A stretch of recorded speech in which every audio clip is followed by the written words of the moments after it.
Were you guys wondering what I was doing? Huh? You guys wondering? You guys curious? You guys curious about what's going on back there? Huh? Huh? Oh, you guys are wondering about the hair? Don't worry about the hair. The hair is temporary. The hair is temporary. This is not a wig. This is my natural hair. But I just felt like seeing what it looks like that. I don't like it, but I could do this a little bit. I could do this a little bit for a moment. I wonder what was going on back there. All right, everybody. The hair is cooking. So there was sound? Yeah. How's everybody doing? Who's enjoyed reading the chapter? Not me, because TCB didn't put shit out. I'm actually upset about the current situation. I think it's wild that we're waiting till Saturday. I don't know. Tom says that shirt is so cringe, LMAO. My parents got this for me. They got this for me from... Well, my mom specifically got this for me. She went to Africa for work or whatever. So it's a cultural shirt, I guess you could say. It's not actually a cultural shirt, but you know what I mean. I like the shirt. I think it's cool. Aokiji from Make-A-Wish. That's funny. Can anyone send a link, please? Of course I can send a link if you're interested in the poster back there. Hold on. Hold on. Here we go. Here we go. Don't you worry. Here we go. For those of you who are interested, I know a lot of people were saying that they wanted the posters, travel posters, etc., but they did not want the bundles. Luckily, you do not need to get the bundles anymore. You don't need to get the bundles. Everything is discounted. You can get it without the stream stuff, the happy hour, all those perks, the Great Pirate Race perks. You can just get the posters as posters, you know? And what I'm going to... What I show next, I'm slightly worried about showing it next. I'm slightly worried about showing it next because I am worried that this stream would get flagged for pornography just because I am fairly certain that what I show next will make the majority of you in chat cream your pants. I'm pretty sure there's gonna be a mass nutting if I show what I show next. So I'm worried about showing it, but I can just for you all. If you all promise that you will not nut. All right? No Nut November has started. All right? If you guys promise, I can show it. All right? All right, here we go. Here we go. Ready?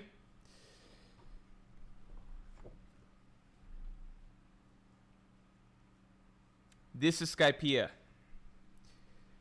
This is Skypiea in all of its glory. Yeah. You guys like that shit? Look at this. This is legitimately... The plan was for Elbaf to be the best poster of this batch. And Elbaf was phenomenal. Like, that's a beautiful rendition of Elbaf. But then Aaron, the artist, came out with this. And this is legitimately, like, forget One Piece. This is just like a beautiful work of art. We got Skypiea. You can buy that individually. You can buy it as a bundle. If you buy a bundle, then you can get all three of them plus Chandra thrown in, all for 50% off. And we got Zoe as well, of course. And we got Elbaf Daytime. Zoe looks really fucking good, too. Alright. I'm worried that everybody creamed themselves watching that. So let's all just calm down. Let's all just calm down. Everybody relax. Everybody relax. Alright. Let's get the stream likes up to 100 real quick. He did cook. That's like a work of art. Like, that's like... They're all works of art, but that's like... you put that on your wall. Somebody walks through. They're like, holy shit, you're a classy, sophisticated individual. And you'd be like, yeah, this is actually from a kid's goofy pirate manga or whatever. And then they'd be like, what? How do I get into this? Curious about the link? Link is pinned at the very top. You all can check him out. You all can check him out. Check him out over there. I do have one more question before we get into it. Hold on. Hold on.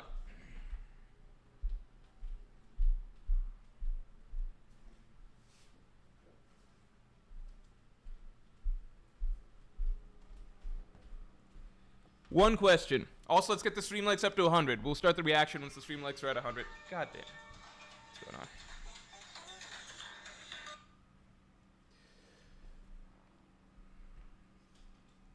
All right, artistic preferences. Artistic preferences.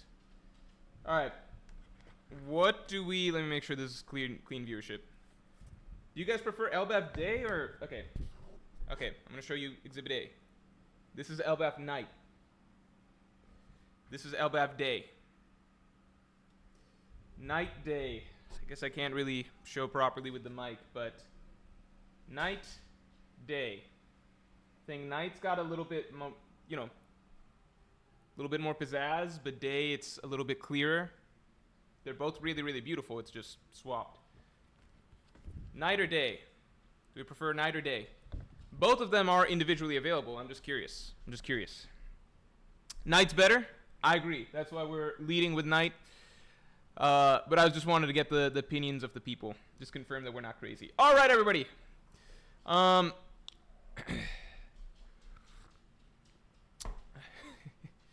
Let's get the stream likes up to 100 real quick as I find the chapter. One Piece chapter. It's on Ragnarok, right? One Piece chapter 1031. It's on Ragnarok scans, right? The fuck?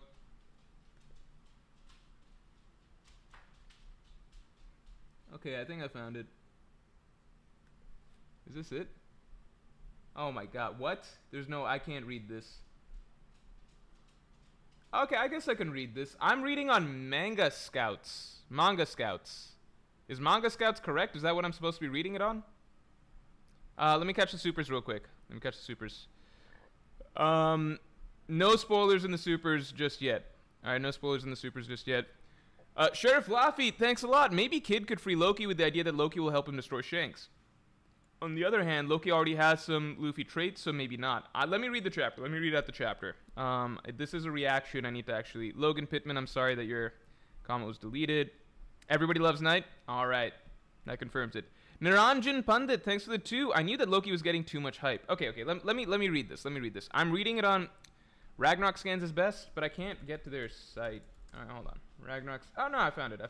My bad. I just think their site is kind of... a little janky, but the fuck? No, they don't fucking have it there. Ragnarok scans. Let me go to their Twitter.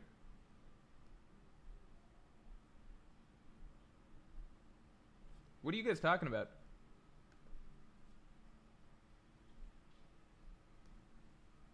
Okay. I found it.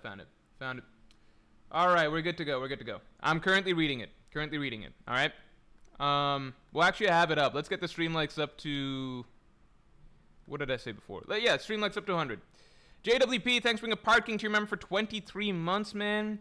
Hey, 23 months. Let's go, Morj. JWP, I'm so sorry. I appreciate you. All of that. I really respect you for putting the link out for everybody and everything. I unfortunately have to... I can't be having the links to the... Maybe I can just hide this. Yeah, I have to remove your comment. Okay? Just because it can't be having the links going around on the stream itself. But don't worry, I found it. Thank you very, very much. I appreciate it, and I appreciate you. Just had to do it for the sake of whatever. But hopefully everybody was able to grab what they needed to grab. You can go to Ragnarok, right? If you need to find it, go to Ragnarok Scans, right? And then it should just be under... go to their Twitter, and then it's in their Twitter bio. You'll be able to find it. All right? All makes sense? All right. You guys ready? Let's get the stream likes up to 100 because we're almost there.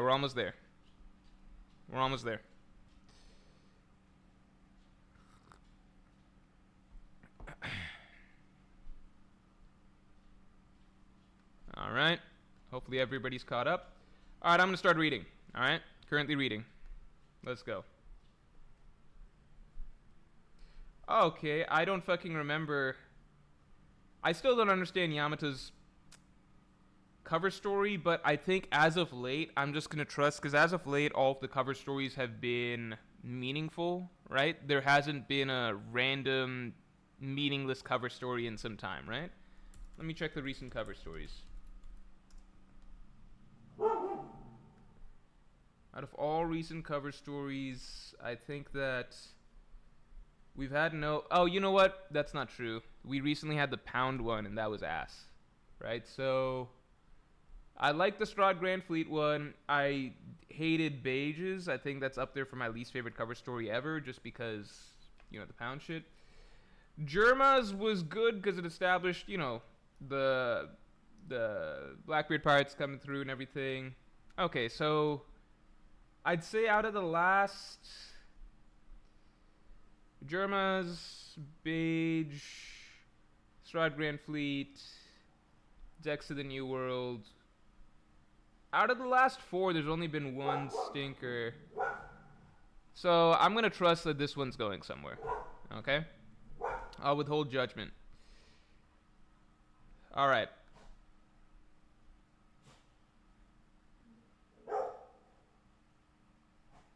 Captain Face, thanks for the 5. Hey Morj, new Pirate King tier on Patreon? I know, because I saw your comment. I actually just recorded the Pirate King podcast. So I just recorded it.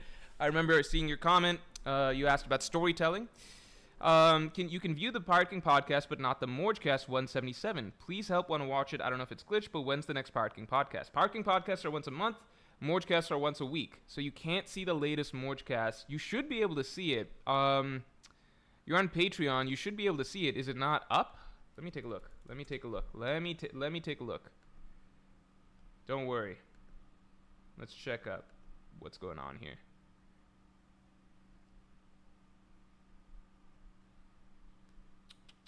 Thank you for bringing that to my attention.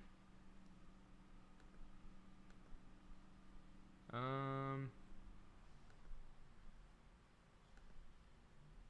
hold on. Hold on.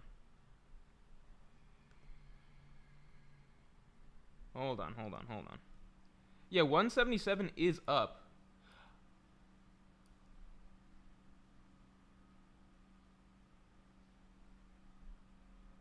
It should be up. Yeah, it's up. It's up. Don't worry about that. It's up. You should be able to see it.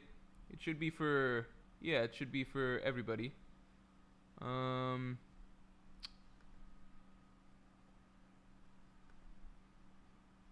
you should be able to see it. Yeah,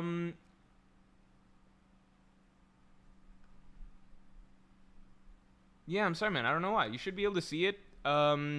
Can you just drop a message in Patreon itself? And then we have somebody who takes care of basically all the Patreon uploads and everything like that. If you can drop a message, then she'll be able to respond to it soon.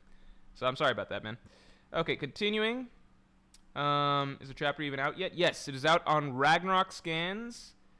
Ragnarok Scans. Just go to their Twitter. You can look up Ragnarok Scans. Go to their Twitter. Then in their Twitter bio, you will find the link to where you need to go. Okay, I can't post any links to that. I can post the links to the Elbaf posters that you guys are so interested in, as well as the Skypea and Zoe posters, but I cannot post a link to Ragnarok Scans, so forgive me for that. Let's continue on. Most boring cover story ever? No, like, we've had boring cover stories. Like, remember when Jinbei was just swimming around for a while for fucking nothing? Like, finding, like, sea cats and shit like that? And then that led to the discovery of a poneglyph, which was, at the time, very exciting. You know? So, lots of times the cover stories suck, and then eventually they turn around. Capone Beiges didn't, but, like, very often they do.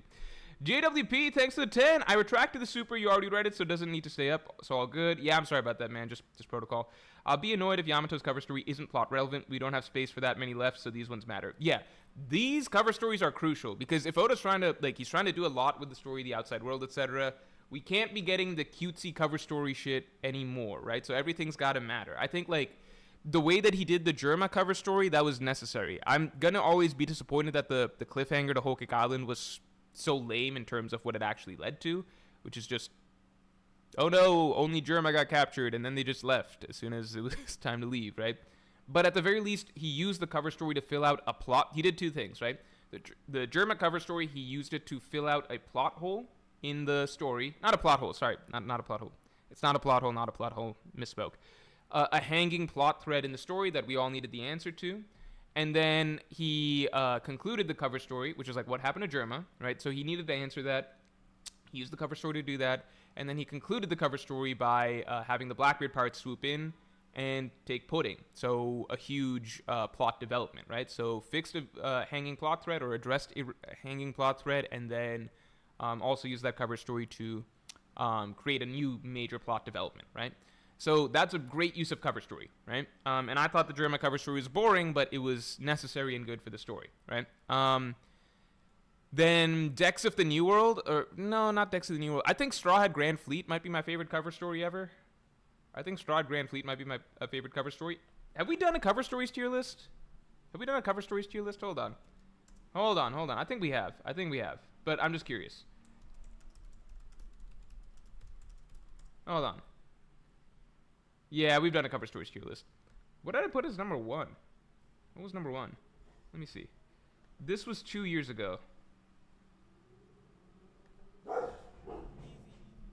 NL's cover story was number 1. Yeah, Grand Fleet, and then catching up with the Straw Hats and stuff. Those were all top 3. Interesting. Okay. I could live by that. Anyway. So, this cover story, I believe it'll lead to something significant, right? Like, shit like what happened to Lola is not useful cover story information, right? That did not need to be a cover story. Alright, so Luffy's happy. It's really Elbaf. We've been wanting to come here for ages. I like that Luffy's just randomly standing on Loki's knee now. I don't think he was doing that before. Do you think Usopp will notice that too? What's on top of that tree? Hey, I heard this is a country has always been at war, the strongest country in the world. Is that true? By the way, I do know some spoilers about this chapter. I know several, such as... Who saw the latest video? Adam Tree confirmed, but not just confirmed. It confirms, in my opinion, a major part of the rest of the theory, which is Adam Tree. If you go back to read the description of the Adam Tree, it's a country of never-ending war. Wait, let me wait and read. Is that true? I've never seen this many giants since I was on the ship with Uncle Dory and Brogy. It was amazing. Hey, this is incredible. Yep. Hey, I'm talking to you. Alright. I'm the sun god carried through the centuries in this land's tales. Don't open your mouth without permission, human. Damn, Loki's cocky as shit. I did know about Loki's bounty, so he has a special bounty, 2.6 bill. Special bounty, 2.6 bill. Is it a special bounty because he's not really, like, he's not really out and about? He's just in Elbaf? Is that why? Answer me. What do you think about the situation I'm in? You're locked up, aren't you? Very wise, but no one wants to be locked up, right? I kind of like Loki's dialogue so far. I'd like anyone else, I'd like to be free too, if possible, and I've been stuck here for 6 years. I'm the most powerful being in Elbaf, but this tree here is the Kingdom of Warland itself, the Adam Treasure Tree. These chains are made of sea stone, so that... I think that's a fucking huge deal. Because if you go back and reread the description of the Adam Tree, it is not an island that was always run with giants. It had human warfare on there at some point. This all fucking screams Void Century is when the Elbaf giants took over this island. Because this would have been the focal point of war. It just follows based on everything we've been told regarding safe ground. Also, a lot of comments in that previous video were like, Morj, you fucking forgot about Skypiea. That's the safest ground. If people back in the Void Century could have easily gone up to Skypiea, everyone would have just gone to Skypiea. Skypiea, as far as we can tell, there's only fucking Skypeans living up there, and fucking Hajrudin and the weather people, right? If people could have, then they would have. If the entire fucking planet flooded over at that point in time, and all the continents fucking sunk to the bottom of the world, then fucking of course they would all fucking go up to Skypiea and the White Sea if it was convenient. That's obviously not what fucking happened, because the Skypiea is fucking hard to get to. Currently, the only routes that are known are like the knock-up stream, and we've heard that there are other routes, but no one's really seemed to have talked about what those other routes are. As far as we know, maybe Elbaf is one of the fucking routes to get to Skypiea. Like, not a single alternative route to Skypiea has ever been established in the story. So that was one of the things in the comments of the video that pissed me off, which was just like, Morj, what about Skypiea? Wouldn't that have been the ideal safe ground? It's like, fucking obviously Skypiea wasn't part of the fucking discussion during the Void Century, because nobody is fucking living in Skypiea today except for fucking people that came from the sky. Or from the moon, you know?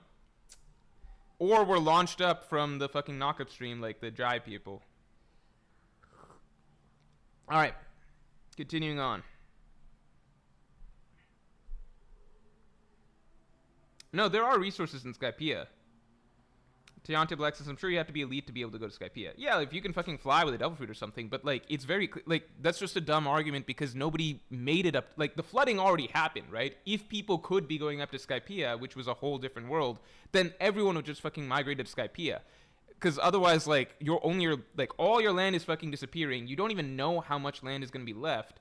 If Skypiea was the option, they go to Skypiea. Clearly, everyone fucking chose to conglomerate around like whatever islands or like pieces of land still remained above sea level rather than going up to the sky, which means that the sky was not a viable option back at that point in time. Anyway, but I will acknowledge this. One thing that people pointed out about the video was that it was too long and it was repetitive. That is, on rewatch, I do feel that that was the case. I feel like I feel like the theory itself is very strong and very tight, and the fact that the very next chapter confirms one of the major tenets of the theory, which is that this is the Atom Tree, because the Atom Tree was part of a major war among humans, right, from way back when, and this is known as War Land. I think that strongly supports the theory. I'm disappointed in myself because I could have refined the argument down further, but for some reason, when it was in draft form, I think it just ended up becoming a very long video. And so then I started having to cut. And then I think I ended up, like, the Patreon podcast that comes with the video, that has a lot of cut content. I don't think I realized how much was still in there that was repetitive, basically. So that was a mistake on my part. I definitely could have made the video better. But the arguments of the video are sound, as far as I can tell. Again, one of the main arguments of the video is confirmed in this chapter itself. 6 years, on the most powerful being in Elbaf, this tree here is the Kingdom of Warland itself, the Atom Treasure Tree. These chains are made of sea stone, so they drain my strength and keep me trapped. I need to ask you something, Rhodey. It's Luffy. Let's make a deal, Luffy. I like that. That's fucking funny. In this chapter, in this page alone, he's confirmed that he's very similar to Luffy in subsets, and I like his attitude. Because one of the coolest little similarities to Luffy is getting people's fucking names wrong. Right? Like, I need to ask you something, Rhodey. It's Luffy. Luffy and Loki are fucking vibing. I'm a big fan of Loki. Luffy's just chill. This is not the main villain of the arc. I don't care. If he is, then that'd be really cool. What the fuck is going on here? Suspected spam. Alright, you're a pirate too, right? If you unlock these chains, you're a pirate too. So Loki is a pirate? So Loki is a pirate.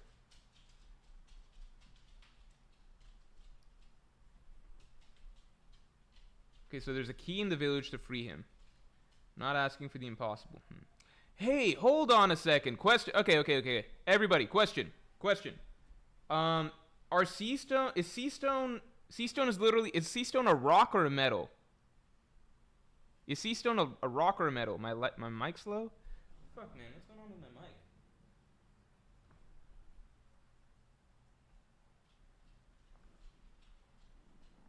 Testing. Hello. Hello.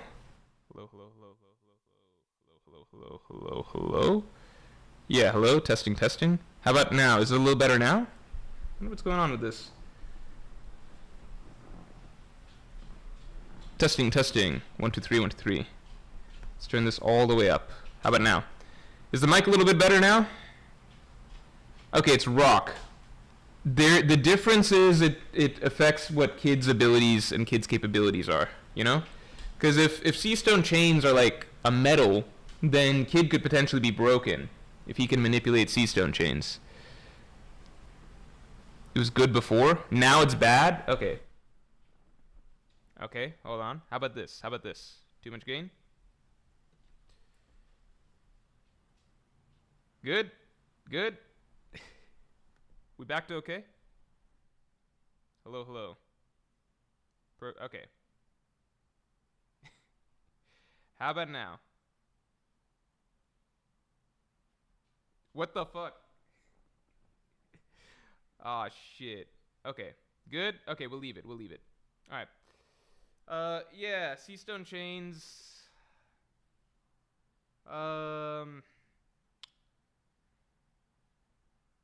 Yeah, I don't know. It's a rock, right? It's a rock, so it should be not a big deal. Okay, let's continue. I mean, so it's a rock, so it can be used as chains. Obviously, you can form chains out of rock, but I'm just curious if it's also metal. I'm not asking for the impossible, says Loki. Oh, I forgot to mention, this is the lower level of Elbaf, known as the Underworld, a place no one dares to approach. Those labeled as criminals are sent here.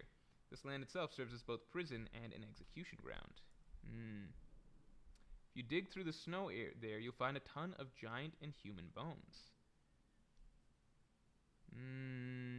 According to our mythology, this mountain, which has existed for tens of thousands of years, is known as the primordial world. That's interesting. Is that the same as Norse mythology? I kind of want to go back and read that. A world where the sun has died, you foolish human. Interesting, because like in a lot of the language so far, winter has also been like already in Elbaf during Big Mom's flashback. Winter has kind of been referred to as basically the obviously the opposite of the sun, but like winter symbolizes the end, right? The sun symbolizes rebirth. Don't know what you came to do on the snowy mountain, but beware of the wild beasts. Every snowy mountain has its own master. They've been my friend since I was a kid. Oh, I like Loki. Loki is a cool character. Loki is not a bad guy. Loki's not a bad guy.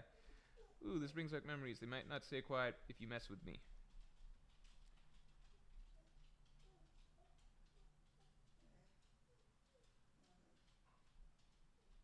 Oh shit, he's shitting on these guys that are his subordinates? Oh, that's kind of mean.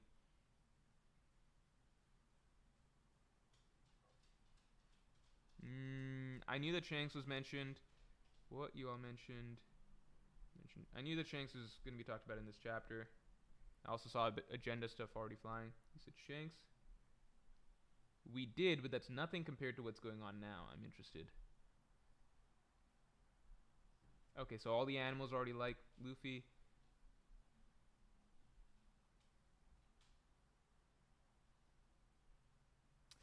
Ah, Loki refers to Shanks as that cowardly pirate. Interesting.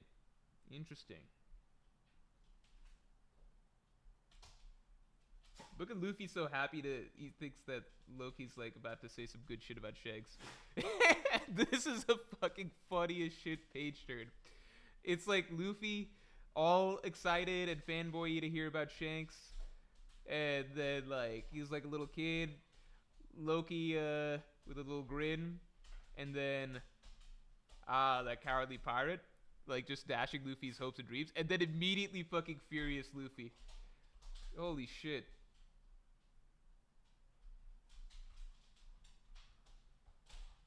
So does Loki avoid this, or does Luffy intentionally miss?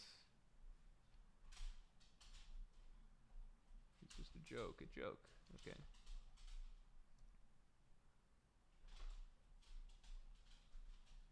Don't say things like that, even as a joke. I can't move you, moron. I'm gonna kill this jerk as soon as Alright, Loki's a cool character. He's not like there's aspects to him that are similar to Luffy. I like Loki a lot so far. There's aspects to him that are similar to Luffy, and he's not like... I mean, we'll find out how bad he is as we learn more. He did kill his father, but then he's also befriended the various animals of this mountain and stuff, and like made buddies with them and everything ever since he was a kid. The humans here view him as their boss, but he's still kind of mean to them. I just like this character. I don't know if he's going to be down. It's hard to tell. He's got the Luffy-esque tendencies of like forgetting people's names, wants to be free, etc. This is a fun character. He feels like a wild card character. I don't feel like he quite fits the mold of anybody that we've had before. I hope that he's not just pure evil or like a really kind-hearted person either. I hope that he's somewhere down the middle.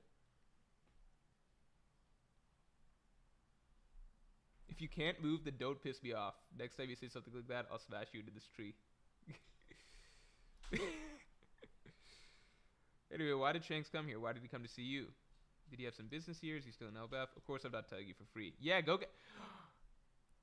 Do you think Luffy will go get the key just to fucking hear about Shanks? That's the most fucking Luffy-ass shit I could imagine. Like, oh, might cause the end of the fucking world freeing this crazy-ass nutty dude. But... don't really think about that. I just want to free Shanks, you know? Or not free Shanks, hear about Shanks. Just want to hear about, you know, my mentor figure. Yeah, wait, everything's shaking. We're gonna die.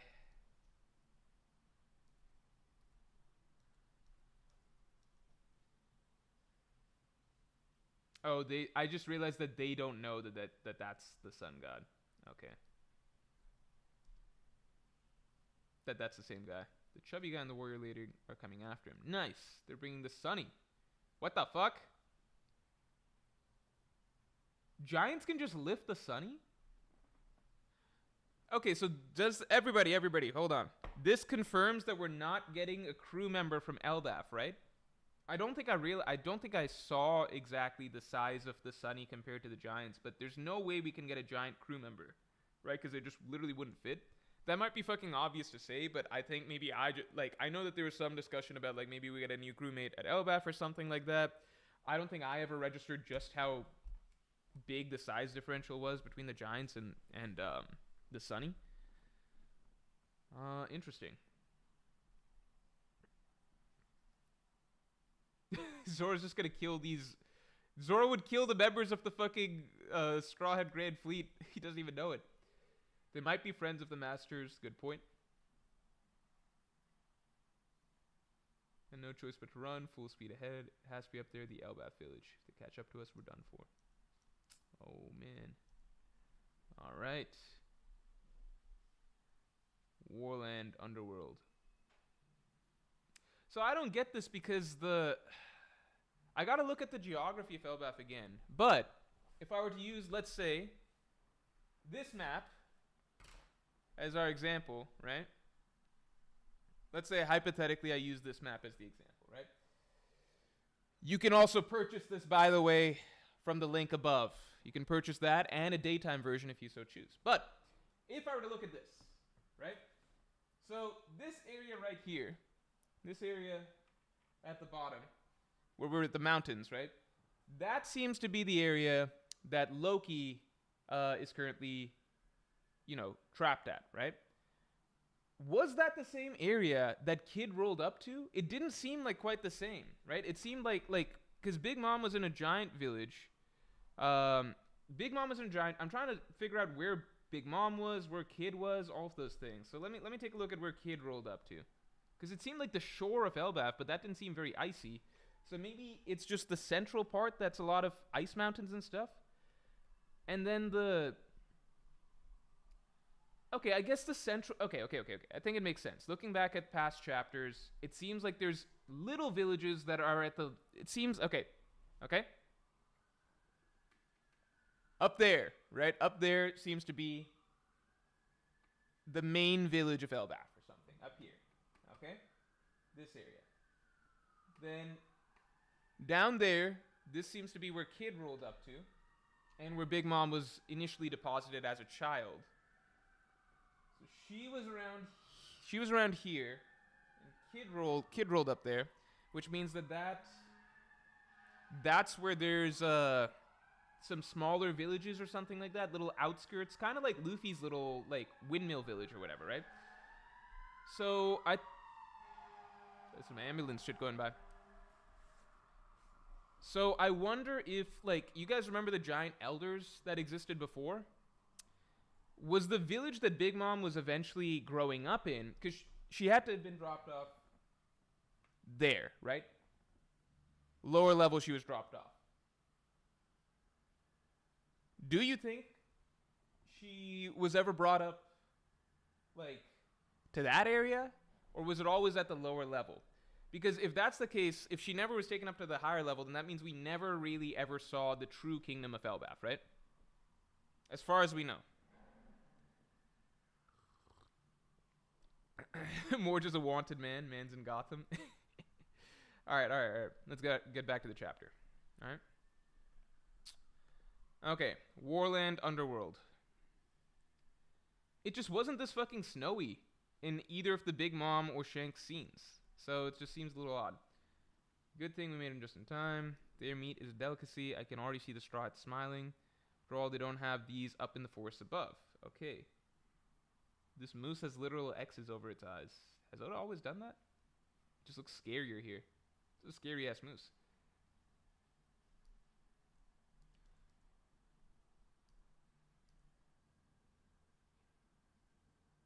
Okay, we got a recap of Hajrudin's shit. Okay, time out. So I don't know if anybody knows about this. I don't know if anyone knows about this, but like, because I don't know how much people use Twitter and stuff like that. But literally, okay.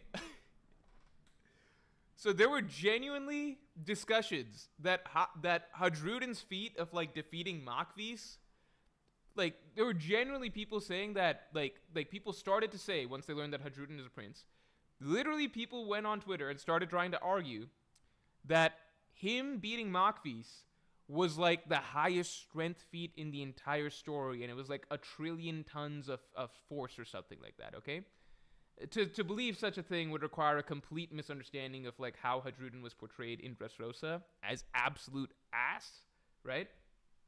But that was a thing that someone genuinely argued, right? That Hajrudin is physically the strongest character in all of One Piece or some shit, right? And that the Makvis feat is the most impressive strength feat in the entire story. The dude can't even carry a fucking moose by himself. I see him and fucking Stanson double teaming it. What the fuck? This is this is what the fuck? He can't even carry a fucking moose. It's him and Stanson together carrying a moose. Stanson's like, but they're heavy, huh? How are we gonna carry them? Hajrudin's like, see, we did it. We're the new pirates, the giant warriors of Elbaf. They are so... You remember what Dory and Brogy did in their introduction? Do you remember the fucking Sea Kings that they killed that spanned the entire fucking island? Brogy lifted up the skeleton of that entire Sea King and trapped Luffy underneath it.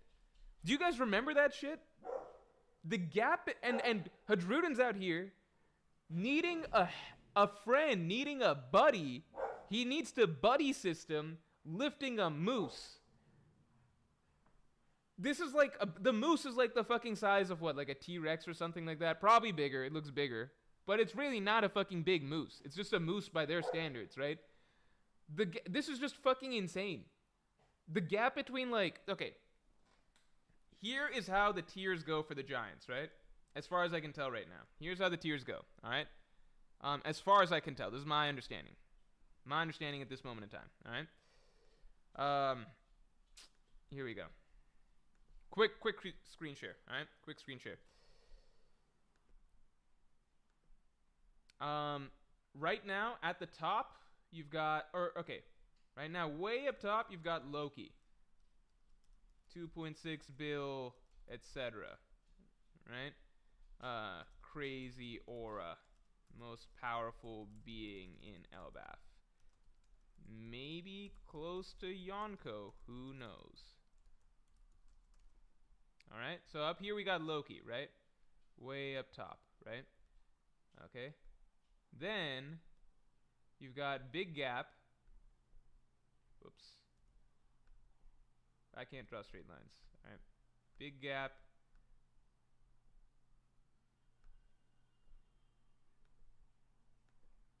Big Gap.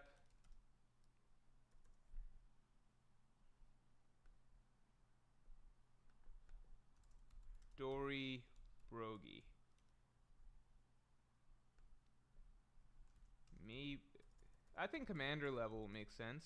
I think high commander level, honestly, based on some of their feats and what they did against the Gorosei. High commander level, at best. Maybe they're supposed to be higher than that, but I really don't think so. High commander level at best, alright? Okay, and these are two giants that weren't even fucking on Elbaf for the last like 100 years, right? So you got Loki, then a huge gap, then fucking Dory and Brogy, right? And then you've got again a fucking here I don't even know what the gap is. I think the gap is like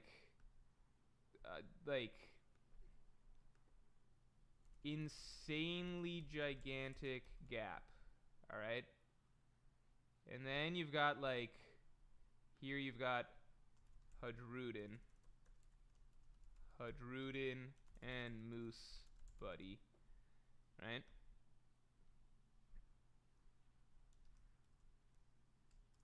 Makvis level, barely. No. moose level. All right. So you got this. Then I feel like another the gaps are so big it doesn't even fit all the way, right? Then you got another big gap. You got 5-year-old Big Mom. Okay.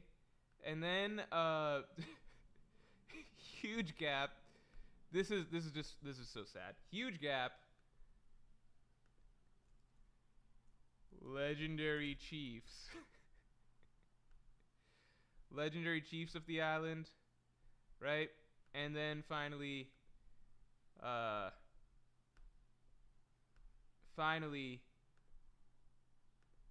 absolute ass rest of Elbaf giants, right? This is supposedly the world's strongest nation. I think that, I don't know, maybe no one went to check in on the giants in the last 100 years or so. I mean, Loki was like, I guess it's like Odin logic, where once in a while like some really strong character pops up out of the country, and then that continues to give the nation the reputation that it has. So Loki probably helped that. Can you guys see this? You guys can see this, right? But so Loki, probably similar to Odin, just gives like reinforces that the country has a really strong reputation, similar to Dorian Broggie 100 years ago. But beyond that, it's just ass, right? Because Loki and Dorian Broggie, there's clearly a big gap here, right? And then Dorian Broggie, who are out there lifting like island-sized sea kings and stuff, you compare that to Moose Man, right? It's just like, what's Dorian Broggie probably like a fucking 100 times more powerful than Hajrudin, right? And I don't know between Hajrudin and 5-year-old Big Mom. I really don't know what we're supposed to think. That's why I don't know what the gap's supposed to be. But we know 5-year-old Big Mom is way fucking stronger than the legendary chiefs of the village. And also way stronger than the fucking rest of the Elbaf giants, right? That's what it looks like right now, okay? But, to be fair, so far we've only really been, I think, in that level of the island, right? Around there. Maybe if we get to the top level, we will meet some actually strong giants that continue to reinforce the idea of Elbaf as the strongest nation. Maybe, if we're lucky. Right now, Loki's a good start. A great start. I'm not saying we're going to top Loki, but some more strong characters. Because it cannot be, after Loki, it's fucking Dorian Broggie, who are characters we've already met, who we're actually bringing to the island practically, and then fucking Hajrudin the Moose. Like, what the fuck? Alright. Continuing on. I think Loki, at the very least, is like an exciting giant for sure. Exciting giant for sure. I still really, really like Loki. Alright. Reminder of who the new giant warrior parts are. Continuing on.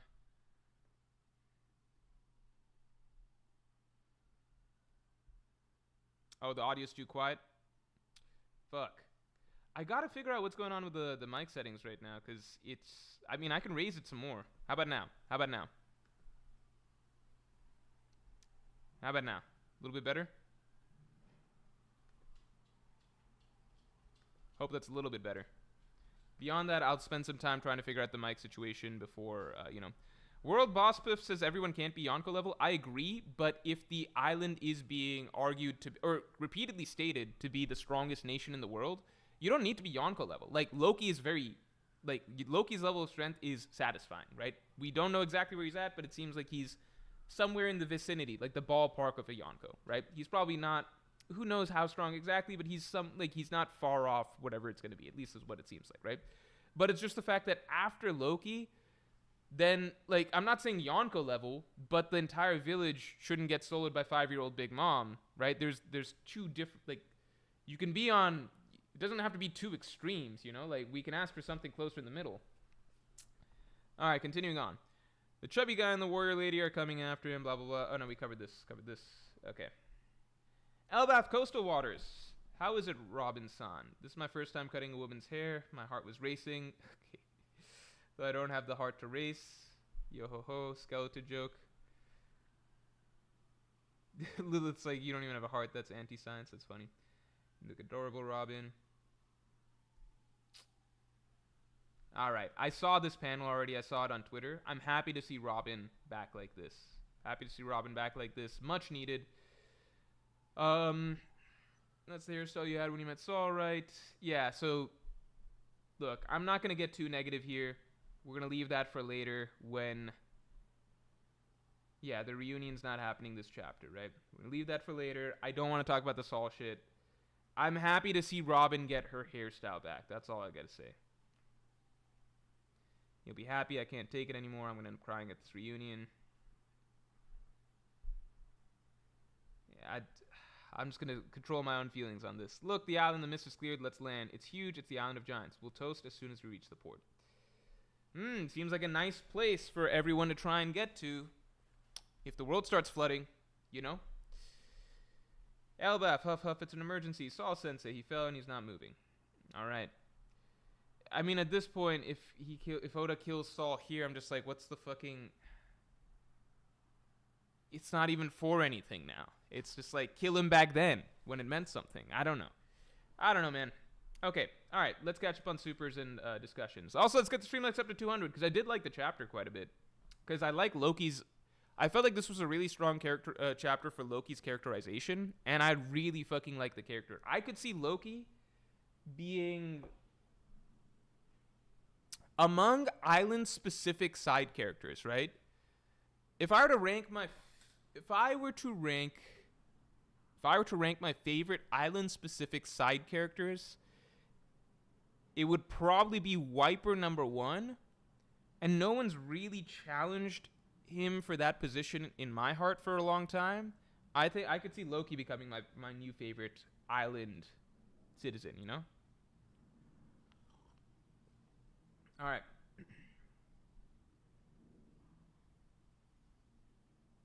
Continuing on.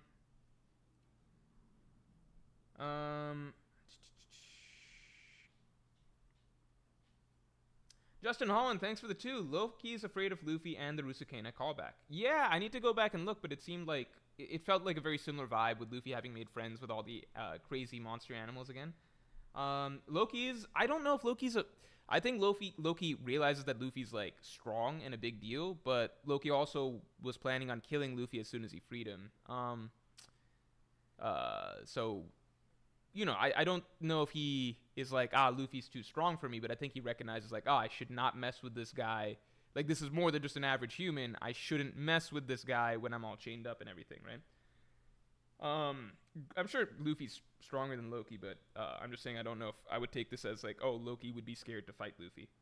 Let's get the stream likes up to 200 real quick. Grizzly Adams, thanks for being a Pirate King tier member for 15 months. Fishmen are also one of the strongest races, and they didn't even need to participate in the war for land 800 years ago. That's probably where anti-Fishman racism comes from, bitterness and jealousy. That's very possible. I like that idea. That's very, very possible. Fishmen just get to survive, and that probably is not going to rub people the right way. JWP, thanks for the 5. A lot of people are saying the mic is too quiet. Also, the wild beasts being his friends, confirmed Conqueror. I think that Loki does have Conqueror's Haki. Just the entire character exudes the essence of what Conqueror's Haki would be. It's just, I think there's no way that Loki doesn't have Conqueror's Haki. I think that's extremely unlikely. But you never know. You never know. Maybe there's some hidden aspect to his personality that we've yet to uncover, but he really does seem like the classic poster child Conqueror's Haki user, you know? Colin Parker, thanks for the 5. Hope you're doing well, Morj. I think Loki calling himself a pirate and meeting Shanks means that Loki is the pirate Shanks talked to the Gorosei about. That is an interesting call. I never thought about that. You guys think that could be the case? I still don't know if that was Shanks who talked about him, who talked to the Gorosei, but like I think that could be really interesting, especially because Loki keeps talking about being the sun god who wants to end the entire world. It's just that Loki is chained up at Elbaf, so it's like how much of an issue would that present to Shanks? I don't know. Generator Technician, thanks to the 5. Is it possible that Kid made a deal with Loki to kill Shanks? I think Kid would want to kill Shanks himself. Kid and Loki are not that dissimilar, and I do see there's potential there personally. Ooh, thanks for the 2. Can we see doggos, please? It is a pain to fucking wrangle them and pick them up in front of the camera. If one of them comes over to me and allows me to, I will grab them and pick them up. In past streams, I have shown the doggos. Gerard, thanks to the 2. My laptop is 100 on. You're still too low. Please fix it. Shit, man. What the hell? Hello. I have this turned up all the way. The only other thing I can really do is change the box thing over here. I'm gonna have to take a look at it. between streams. I'm gonna have to take a look at it. Yeah, because the only other thing I can do, I can raise this a little bit. So if I raise this like this, does that help a little bit? See if this helps. I don't want to take it too far, but that's the main thing. I can keep it at about this much. When I went too far with doing that, you guys said the gain went too hard. So that's about what I can do. Let me try that. Sean Easton, thanks for being a Pirate King to your member for 21 months. Many people are saying your audio is too quiet. It's especially quiet when you turn away from a bit from the mic. Yeah, I'm aware of that. So when as I'm turning, I'm trying to turn back to say stuff to the mic. But in general, I'm going to keep my gesticulations towards that poster to a minimum. Knut Worgen, thanks a lot for being a Pirate King to your member for 4 months. Do you think Loki could have a similar philosophy to Blackbeard's and play into his Devil Fruit? Also, sorry, Morj, but Saul being resurrected is a good trade to get Robin with bangs back. Oda is trying to tempt me to just being like, oh shit, this is better than any. Because Oda took away the bangs so that he could make readers happy when Saul returned, because he knew that we would all accept it if we got the old good Robin design back, you know? I wonder if the bangs decision was like not an intentionally planned decision, but rather Oda, he came up with new post-time skip designs and stuff. And then he ultimately landed on like, wait, what if for Robin, I just get rid of her bangs? And then as the post-time skip went on, he kind of realized that he fucked up and the design was a lot worse than pre-time skip. And so he's like, I need an excuse to give her the bangs back. I wonder if it was always planned. I don't know. As for could Blackbeard have a similar philosophy to could Loki have a similar philosophy to Blackbeard and play into his Devil Fruit? I think that Loki is more of a upfront warrior. Like, Blackbeard is a conniving. I think Loki could be a interesting mix of a very conniving and cunning character that is also a very direct, headstrong, aggressive, powerful warrior. I think he could be a beautiful mix of those two. That's kind of the vibe that I'm getting so far, which is why I'm excited for him. Blackbeard is more so just like Blackbeard is not the type to ever take on a challenge that he isn't fairly certain he's going to win. Like, he's just not. Like, he does not do that. That's why we've seen Blackbeard run so many times in the story, right? So many times in the story, he's like, I'm not ready to face you, Akainu, let's all run away. Oh, it's not time for us to face Shanks, let's run away. Even fucking, like, geriatric, old-ass Rayleigh, like, fucking 90-year-old Rayleigh or whatever, Blackbeard's like, I don't know how this is going to go, I'm going to leave, right? Blackbeard's, like, in the fucking prime of his youth or whatever, right? He will always back down, like, Aokiji's gotten a little mad. Okay, I don't want to fight, like, that's Blackbeard at the end of the day. Blackbeard is obviously very, very strong, but the times he's picked fights, it's always only when he's, like, he's given himself the upper hand in it, right? It's like, okay, we've got Ace, but I've got my whole squad here, and I know I'm going to beat Ace because I have the Darkness Fruit, right? So I'm ready to fight Ace, right? Okay, I'm ready to jump Whitebeard when I've got all my Impel Down crewmates around me, and Whitebeard's on the verge of death. Like, Blackbeard even says as much, that I'm ready to fight. Like, I'm going to kill you because you're already at death's doorstep, right? Law, like, Blackbeard fucking waited and ambushed Law. Like, he's ready to do those things, and, like, he knows that he's not going to lose to Law, especially not with his whole crew, right? I don't think that Loki's necessarily similar. I think that, I think that Loki could have a lot of similar traits, but I think Loki has his own sort of Elbaf warrior pride and everything mixed in with that to make him his own man, you know? Jolly D. Joestar, thanks for the 2. Hunter x Hunter reaction after this? I thought the chapters come out on Sundays. I've been waiting till Sundays to read them. I don't know if the scans are out already, but I would rather read them on Sundays. Goomba Boomba, thanks for the 2. I got a prediction right. Luffy tames a giant wolf. Yeah, wait, fuck, Goomba Boomba. Hold on. Let's check back to the predictions thread. Great point. Thank you for bringing that up. Let's see who got what right. One Piece chapter 1131 predictions. Let's see who got what right. Let's see who was correct. Growth Stonks, thanks for the 5. With York under Garling's command, they're going to move the Mother Flame to Uranus, and the God's Knights are going to invade Elbaf to retrieve Vivi. Is Vivi that necessary for them to retrieve? I do believe the moving the Mother Flame and everything, but I don't know if Vivi's gonna be that crucial for them to. I like the idea of the Gods Knights going to Elbaf. I've done a whole theory video on that, but yeah, I don't think the. I don't know if that's going to be the specific cause, but major props to you if that ends up being the main cause. Okay, let's see who was correct from last time. Hold on. Here we go.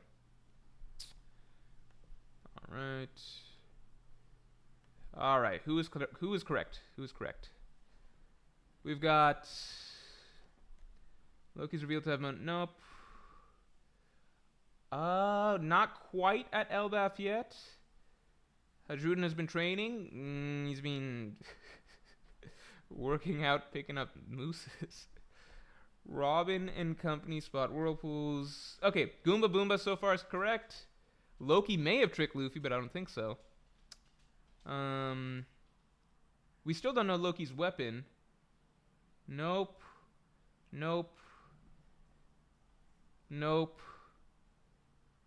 I don't know if Loki. I think the thing is, Caleb Cool Guy is somewhat correct because they did start to get on well, but then the conversation went sour very quickly. So now Loki's like, I'm gonna kill Luffy as soon as I get a chance, and now Luffy's kind of gotten a little pissed off with Loki.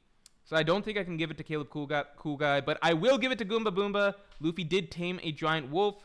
Everyone props to Goomba Boomba for getting that correct.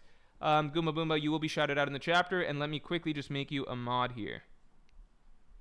So congrats, Goomba Boomba. I feel like you might already be a mod, right? Am I wrong? Let's see. No, never mind. All right, Goomba Boomba. Great call. Everyone congratulate Goomba Boomba. Great call. Continuing on. Not really an ostrich, thanks to the 5. Loki's comment about the underworld being where the sun died might mean this is where Joy Boy was defeated.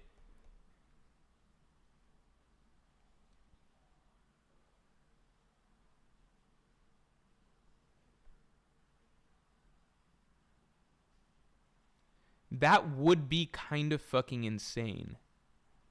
Because then that would be kind of literal in a sense. Like, this is where the sun god died, the sun died. I do believe that Elbaf was a focal point of the initial war. I do believe that Elbaf is where the final war is going to kind of kick off, as I've talked about in the recent video. So there could be a lot to that. So not really an ostrich. That's a really, really interesting idea. And that could be why they believe that they have the devil fruit of Joy Boy, the sun god devil fruit, in their hands, even though they don't actually. Bassam Elmadawi, thanks for the 10. I think Lady Toki sent Joy Boy's kingdom to the future. Lady Toki sent Joy Boy's kingdom to the future. Devil fruit recycling and the poneglyphs being unbreakable means that someone could help out these people in the future. She also did this in Wano. So Bassam, I'm actually very, very on board with that idea. I don't know if she sent the full kingdom, but I think she sent, like, somebody recently commented in one of these streams that the One Piece could have been sent to the future. So I need to go back and see who said that comment or whatever, but I have had theories regarding this whole idea for a little bit. And it would fit into why Roger just straight up said, we're too early. We're too early. There's nothing to be done, right? Because Roger would not have survived till the point that of the promised time that whatever from the past would have arrived. Lee the Heathen, thanks for the 10. I get the feeling that Loki is a misdirect. He may not be as strong as his bounty alludes to. He talks big like Usopp, and Loki's a trickster. We can't forget that. I mean, Loki's a trickster in mythology, and I'm sure that, like, that's going to be, like, already we can feel like that's kind of, he seems manipulative and stuff here. But I don't think that necessarily Oda's going to play it exactly the same as mythology. Like, when Oda names a lot of these people, like, it's not exactly going to be the same as what they were like in, like he's just pulling interesting names and ideas, right? Like, classic example I always bring up, like, when you got Magellan, it's not like the character Magellan isn't anywhere actually inspired by the real world Magellan. Like, the fucking character Magellan in One Piece is not some explorer that travels the world or anything, right? Like, sometimes Oda just likes the names, right? Loki does seem to be more tricky and conniving and cunning than other giants, but I don't get the sense that he's actually supposed to be weak. there are some aspects that do support that to me. One, Luffy felt literal goosebumps. Like he felt the presence of someone very strong. That's why he jumped down, right? Loki's roars do in fact shake the entire island. Loki did in fact successfully befriend all of these really powerful animals when he was a kid, right? There's just aspects to Loki, and like all of the giants of Elbaf together were needed to capture Loki. There's certain like tangible aspects to the character that we know of that suggest that his bounty isn't fake. I think it's also very, very hard to get a bounty that huge just through like lies and deception. So far, Buggy is the only character that's done it, and Buggy is intentionally like a very, like he's a gag character that we know from his actual, like anytime you see Buggy on screen, it's made very apparent that like he's very weak or whatever, right? Like we're made to understand this is a joke and it's the outlier. Loki is not a character that Oda portrays similar to Buggy, as far as I can tell. Growth. Oh wait, continuing. Anuj Agrawal, good to see you, man. Thanks for being a Yonko tier member for so fucking long, man. 25 months. I always appreciate the support. Hey, Morj, good to finally catch a stream. Yeah, it's good to see you, man. Do you think Oda will make gags around Robin / Vivi when they reunite, or will he drop it / forget it? Fun chapter. I think that... So it's complicated. So you remember when like Hachi became like a major component of the story? Like Hachi returned, right? Oda addressed that. He addressed the reality of like Hachi and Nami's complex dynamic, you know? And he addressed that, you know, this is going to be something that could be potentially really upsetting for someone like Nami, right?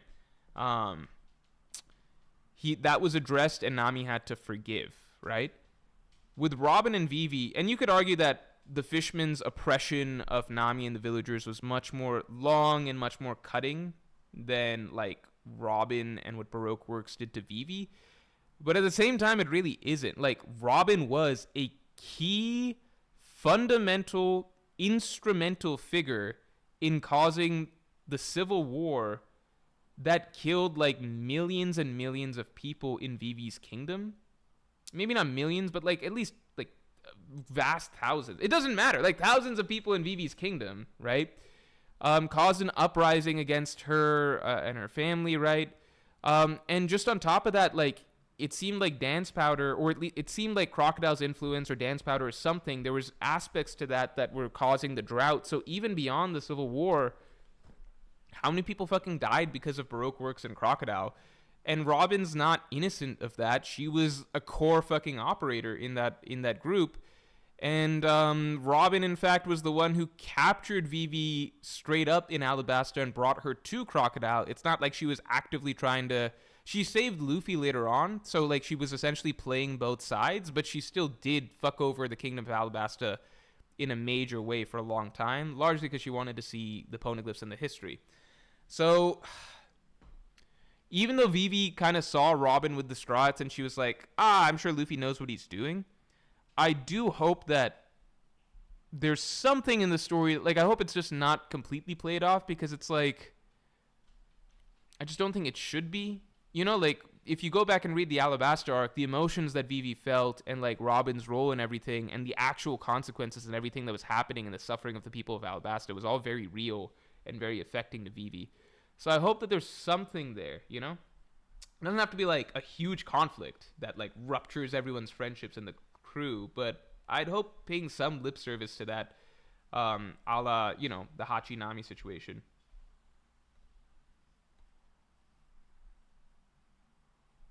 Growth Stonks, thanks for the 5. In chapter 1086, Imu orders the Gorosei to retrieve Vivi. That order still stands. The God's Knights are going to be used to hype the red-haired pirates, 1086. Okay. I see what you're saying. Let me read the chapter. I mean, I'm always excited at the prospect of the God's Knights getting, you know, the God's Knights getting the Elbaf. I'm always going to be excited by that, right?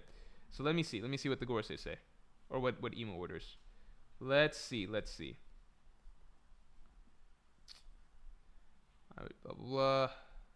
Where does he say that? Oh, fuck. I'm fucking stupid. There is one other thing. I desire Vivi. It will be done. Holy shit. Yeah, I think that's probably correct. I think if they're gonna be going after Vivi soon, I do think if things are being set up for Vivi to reunite with the Straw Hats, I think that we might be on track for that shit. Growth Stonks, thank you very much. Thank you very much for pointing that shit out. Awesome. I fucking forgot about that shit.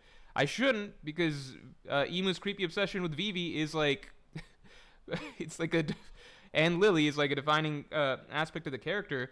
But that is huge in that if you go watch my whole video talking about how the God's Knights are likely going to make it to Elbaf or whatever, I argue that it's largely going to be Poneglyph related. I still think that's the case, considering it was implied that the Road Poneglyph is going to be held by a member of the world government, even though that's surprising and counterintuitive. That's what's implied in the story. Vivi being being a key component of what the God's Knights would be sent after, that also makes a lot of sense. Multiple motivations, multiple ways that plays into the story. Yeah, I'm liking that a lot. Thank you, Growth Stonks. I appreciate that. Aether, thanks for the 2. That clan who built Noah will be confirmed Elbaf. I also think that that's very possible. That could help connect Fishman Island to Elbaf, or to Elbaf shit. Like, so far, all these major islands, Fishman Island, Wano, Elbaf, Zoe, they're all significant and tied together in some way, right? TomTom says, Morj, when you look down to read, it gets quieter because the mic is above your mouth. Thank you for letting me know that. I just got to fix some stuff with the mic. I got to fix some stuff with the mic, for sure. Attilio, thanks for the 2. I love you, Morji. How's your life going? Life's going good. Life's really good right now. Yeah, I think life's really good right now. I think things have been busy the last couple weeks, but in general, life's been good overall, if that makes sense. Because busyness doesn't mean bad. It just means things are going on, you know?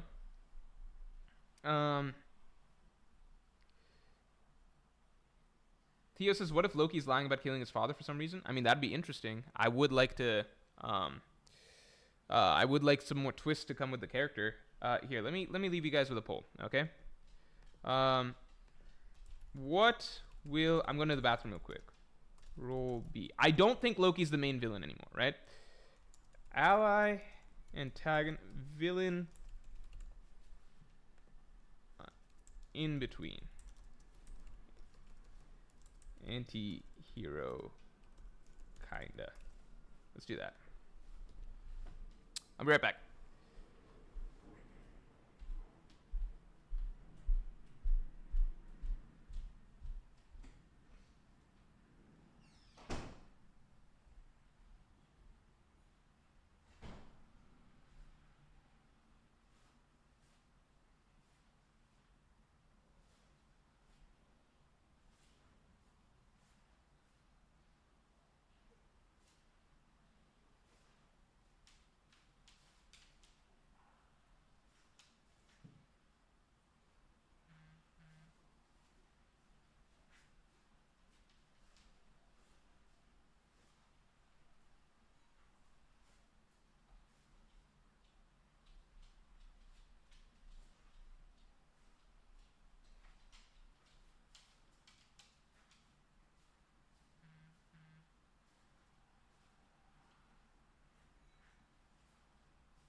All right.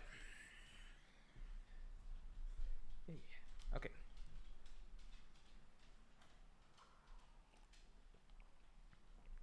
All right. Did I start the poll? Did the poll fail to launch? Hello? Oh, shit. Did the poll fail to launch? What happened here?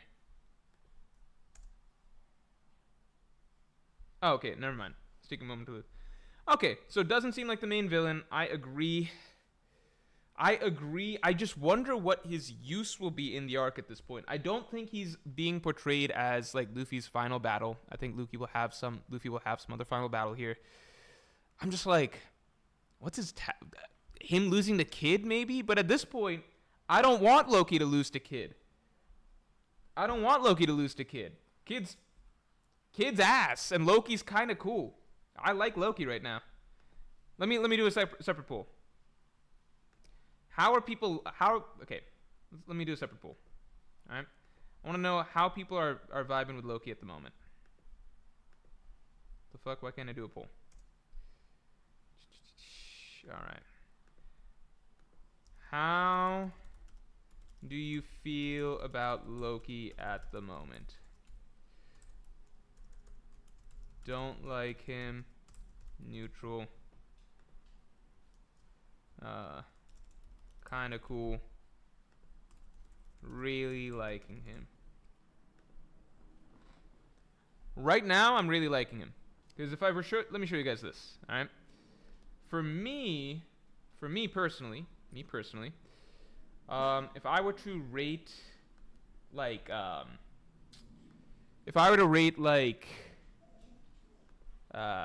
shit, what's going on here? Oh shit, I missed a couple supers. Here, let me catch these. Let me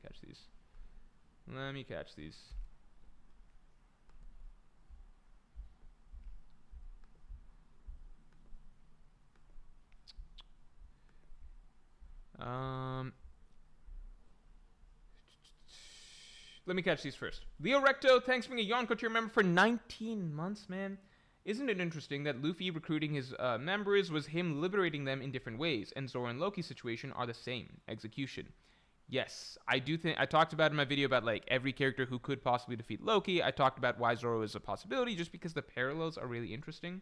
But yeah, Luffy did free all of them in different ways. Be that from their own views about themselves, their own misconceptions, or literally like Zoro or Jinbei. I do think that that's a really, really interesting point. And interestingly, Blackbeard does that too with his own Impel Down crewmates, but he liberates them because he wants more power, right? He wants the strongest. Isha, thanks for the 2. Blackbeard kills Loki, gets the strongest Zoan, and starts the war. Okay, so I talked about that in my video as well, that Blackbeard killing Loki is a solid possibility just because there's similarities between the two of them right off the bat. And whatever fruit Loki has, he believes it's the sun god fruit in a sense, right? So I do think that that is a very, very strong possibility, especially because now it doesn't seem like Loki's necessarily being built up as like a truly evil character. I mean, he is an evil character, but it doesn't seem like he's going to be the main antagonist of the arc. So Blackbeard showing up and killing Loki could be really, really good. Grizzly Adams, thanks for the 10. There's already a group of legendary shipwrights in the world at Water 7. It would be redundant to have another, in my opinion. Also, Water 7 has been building themselves upwards for 800 years. That's true, but, like, there's ties. So, for example, the Treasure Tree Atom, right? The Treasure Tree Atom, Frankie got that, he got the wood from the Treasure Tree Atom itself, right? I don't think it would be insane to suggest that the Giants have really, really good carpenters as well, considering they have access to the best materials. I don't think it's redundant to have another just because, like, we've seen this sort of stuff before in the One Piece world where it's like, I'm trying to think of a good example. Shit, what's a good example? Maybe I don't have a good example off the top of my head, but I feel like just because the shipwrights of Water 7 are really, really good at, like in the human world, they're the best shipwrights, right? I don't think that means necessarily that, like, there can't be a race that's also really good at that, right? Because we already know that there was a special clan that are the ones that made the Noah ship, right? And I don't think that it was the shipwrights of Water 7 necessarily. Like, there's no clan associated with that, right? As far as we can tell.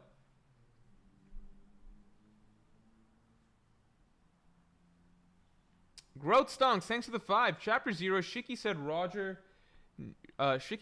knew the location of Uranus. It's because the location Poneglyph is hidden in Elbaf, and it's where they got the giant egg. I thought that Shiki just said that Roger knows the location of an ancient weapon, so that could be any one of them. And Roger did know about Shirahoshi, Poseidon, right? He probably knew about Pluton.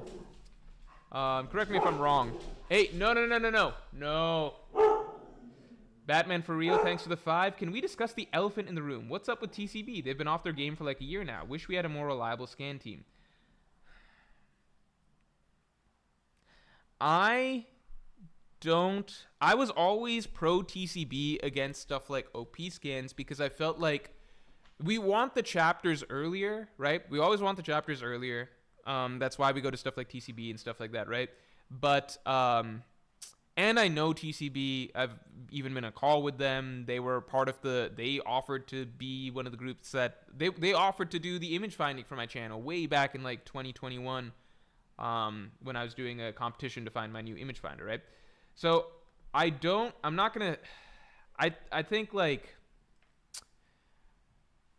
I feel like when they were competing with OP scans, I was always on TCB's side because OP scans kind of pushed the boundary of like just pure speed over actually doing a good translation, right? So it kind of fucked with everything in my opinion because it's like some people were reading OP scans because it came out just the fastest, but it was such sloppy translations. So now some people are tweeting about it, talking about it, YouTube videos about it. So it kind of spoils it for everybody else who wants to wait for at least a legible, coherent translation, right? Which is TCB scans. And Viz translations is genuinely not good. It's not readable. It's better for... it's good for accuracy. That's the only thing it's good for. It's accuracy and fact checking, right? So TCB was kind of this happy middle ground where like it's both the fastest and the most, it's fast and it's the most readable, right? So that's what TCB represented to me. It's the best of both worlds. It's fast and it's readable, right? It's not as fast as OP scans, but it doesn't sacrifice quality. And it's not technically as accurate as Viz, but it's much more readable than Viz and much more natural dialogue than Viz. And it comes out significantly faster, right? So TCB represented this happy medium. I think since OP scans and competition went away, I feel like now there's the mentality that they just need to be better than Viz, so they just need to get it out faster than Viz. I think the argument that like they're waiting till Saturday to make sure that it's the perfect translation or something makes no sense because they've always been able to get it out a lot faster than Saturday. Like, forget Saturday. Forget fucking Fridays. Like, Friday had started to be the new late for them, right? Thursdays was when they used to get it out. Some days they could even get it out Wednesday if they felt like they had to compete with TCB scans. OP scans, right? So I'm just like, getting it out Saturday is basically just saying, well, we just need to be at least one day ahead of Viz. Honestly, to me, it's just like, they don't owe us anything, right? So if they want to get it out on Saturdays and only Saturdays, like, that's fine, right? But to me, the consistency is what really matters. Not just because I'm a content creator, but the consistency matters just because, like, as readers, you want to feel like you're getting something at a normal, regular, it's part of your life, right? Like, if I go back, I've talked about this multiple times. If I go back to before I was before I was a content creator or anything like that, right? Just me, One Piece fan and fan of other manga series and everything like that, reading on Manga Reader or manga streams, right? Like stuff like that. Back then, it was a natural part of the rhythm of my life to look forward to certain days of the week, be that Tuesdays, Fridays, whatever, that I could come home and just be excited to read my favorite series, right? I knew I could read Fairy Tail and Kenichi or whatever on certain days, like Tuesdays, I believe. And then I could come home and read One Piece, Naruto, Bleach on certain days. I think those are Thursdays or Fridays. And that's like a nice little bright spot in people's lives that they can really look forward to. People are really attached to these series, right? It just feels good having that one little constant in your life, right? It is, I think, kind of just not unfair, but it's kind of just like to get really, like, if you're on the scanlators end of that, right, to not treat what you're doing with any sort of respect, I think, and just be like, well, it's not really about getting the series out to viewers with like good quality or whatever. Basically, it's just like, well, we'll just get it out whenever it's convenient for us. I don't like that mentality, because it's like, for a lot of people, they have it as part of their schedules, like in their mind. Like, they're excited to come back from school, from work, or a rough week or something like that, to be able to read One Piece on a Thursday or a Friday or a Saturday. But then it just needs to be that consistent day. That's the main thing. For me, I guess it's just like, you know what? Even if TCB and Viz came out on the same day, I would probably still read TCB just because I find it more readable. And I think I would read Viz afterwards, maybe to fact check or something, right? So if TCB wants to get it out on Saturdays, even that's fine. I think the biggest thing for me that just feels kind of disrespectful of readers is basically just like, just be consistent with what you're doing. Like, figure out, you know, like, I run a channel. I feel really bad when I don't get a video out on my usual Tuesday schedule. Like, this week's video, it came out a full day later because it was a long video. A full day later on Wednesday, and 30 minutes later than I usually get it out. So 12:30 EST. I felt really bad about that. Like, really bad about that. Not just for algorithm purposes, but just because, like, I know, and I'm getting messages and people are asking, where's the Tuesday video? Where's the Tuesday video? I want to be able to deliver Tuesday videos because I know that people sit down for lunch. They're ready to eat lunch with watching content and everything like that. It's part of a lot of people's regular schedules, right? So I just feel like that's, I don't know. I think that it shouldn't just be about what you're doing against the competition if you're like the Scans group, right? I think it should be largely like if it's difficult to get it out on Thursdays or whatever, that's fine. Get it out on Fridays. If it's difficult to get it out on Fridays, that's fine. Get it out on Saturdays. But just be consistent so that people who are really looking forward to this and it's part of their lives and the rhythm of their week or whatever, they can actually enjoy the content that they've been, like, people fucking salivate over this shit, right? Like, people love these series. Like, treat that with some respect and know that, like, you're making someone's week every time you put out these chapters, and they're really sitting on the edge of their seats looking forward to this and looking forward to this. Some people probably, like, fucking treat that as the highlight of their weekend. Like, if it's Fridays or something, like, oh boy, I can't wait, like, long work week, I can't wait to go home, spend a solid, like, hour or something like that reading and theorizing about the newest One Piece chapter, the newest whatever My Hero chapter, the newest whatever series chapters that have come out, right? So that's all I'm saying. Like, just the consistency is the only thing that I would critique them about. Like, it doesn't matter if it's, like, even if you guys want to do, if you're listening to this TCB, even if you guys want to do Saturdays, every Saturday or something, that's cool with me. Just please stick to that so that people aren't just like up in the air about when they're going to get to read the next installment of their favorite series. That's my thought. Rant over. It's not even a rant. It's just, I don't know, reflection on the way things are. Anyway, continuing on. That's my feeling on that.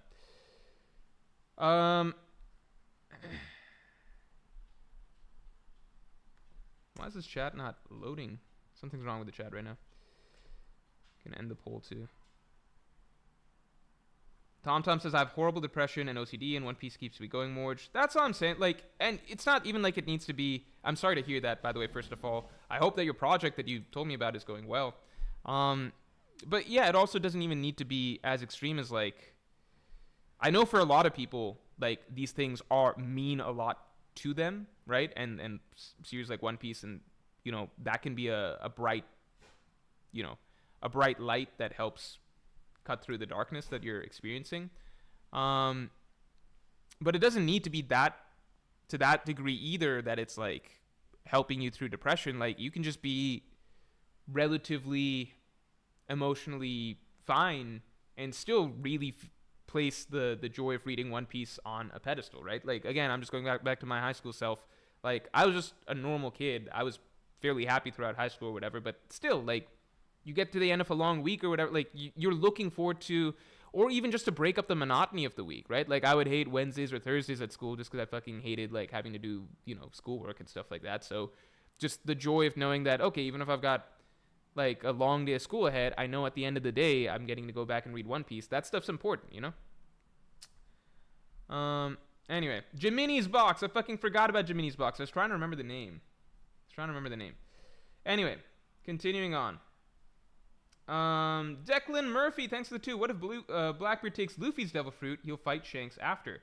So I've also thought about that, but because I'm just like, I feel like Blackbeard needs one really powerful fruit, something that makes him the antithesis of Luffy to some degree. And I've considered, like, what if Blackbeard was somehow able to get Luffy's fruit? But I'm just like, how would it make sense? Like, I have a whole theory written about that, but I just can't resolve the point of, like, but how do you get a fruit without killing the person, right? Could it be possible with the Yami Yami no Mi? I don't know. But I don't want to put out a theory video for that unless I get a little bit more evidence that it's possible, because I think there's a ton of evidence of Blackbeard getting a dark sort of sun god fruit and being a dark sort of sun god, but I don't know how he would get the fruit from Luffy. That's why Loki's inclusion presents such an interesting possibility to me now, because I'm like, okay, well, that could, like, whatever fruit Loki has, that might be the actual dark sun god fruit that Blackbeard could get. JWP, thanks for the 10. I'm loving Elbaf so far, and nothing has even happened. It's mostly because of Loki. Even this chapter, the way he talked to Luffy was like an equal. The aura, the dialogue, calling the wrong name, all peak. Genuinely, my favorite moment in the chapter was Loki incorrectly naming Luffy. I was like Luffy didn't mind or anything, and I didn't expect him to mind, but it was just like, it was just fun to see Luffy on the receiving end of, like, the same casual disrespect that he treats everybody with. It just felt like, damn, Loki's... Like, it's endearing. It's an endearing trait for Loki. Like, to me, for Loki. Yeah. I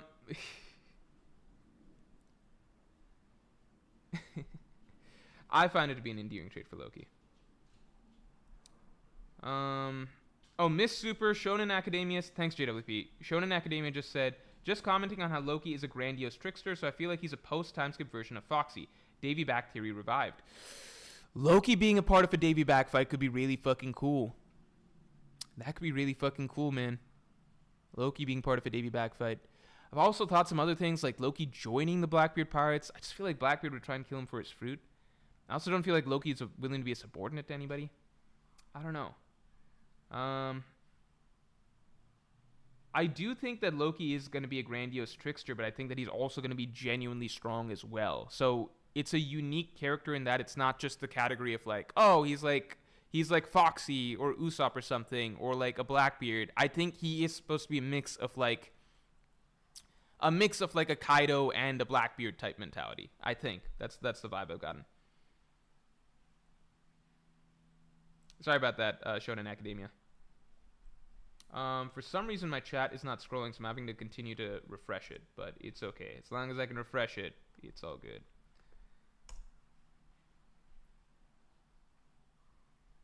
Okay. Law would revive Luffy, says DM Fuerte. Oh, that's an interesting point. If Blackbeard killed Luffy and Law sacrificed himself to revive him. We need more details on the immortality surgery. I do believe that it needs to come into play in some way, but we need more details on it.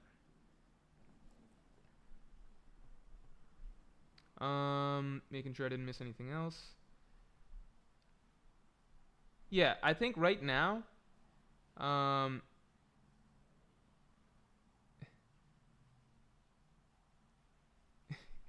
Never mind. Sorry, just reading something. I think right now, Loki...